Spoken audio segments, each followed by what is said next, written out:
యూజువల్గా మనకు ఇన్ఫెక్షన్స్ అందరికీ తగలేదు రెండు విధాలు. ఒకటి శ్వాస ద్వారా, రెండోది తిండి ద్వారా, అంటే అన్నవాహిక ద్వారా చాలా సులభంగా తగ్గి.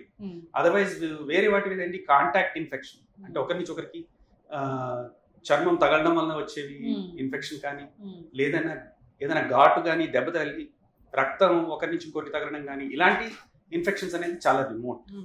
ఎక్కువగా తగిలేది శ్వాసతో, మళ్ళీ అన్నవాహిక ద్వారా, తిండి ద్వారా అని మనం తీసుకునేది. కాబట్టి ఇవి రెండు మెయింటైన్ చేస్తే యూజువల్గా చాలా వరకు మనం ఆరోగ్యంగా ఉంటాం. కాబట్టి శ్వాసలో తగిన తర్వాత నేరుగా చేరే ఊపిరితిత్తుల్లో స్పాంజ్ లాంటి ఊపిరితిత్తులు, వాటి పై పొరల్లో ఉండే కణాలు కూడా చాలా తేలికపాటి ఎపిథీలియల్ లేయర్ అంటాం.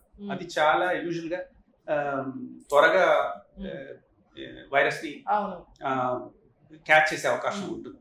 సో యూజువల్గా చెస్ట్ కు వెళ్ళిపోవడం అనేది జరుగుతుంది. కానీ ఇంకొంతలో మనం చూస్తున్నాం కొద్దిగా నేసల్ సిమ్టమ్స్, అంటే కొద్దిపాటి ముక్కు దిబ్బడ, ముక్కు వరకు మాత్రమే ఉండి గొంతులోకి, తర్వాత ఊపిరితిత్తు దాకా చేరకుండానే రికవర్ అవడం కూడా జరుగుతుంది.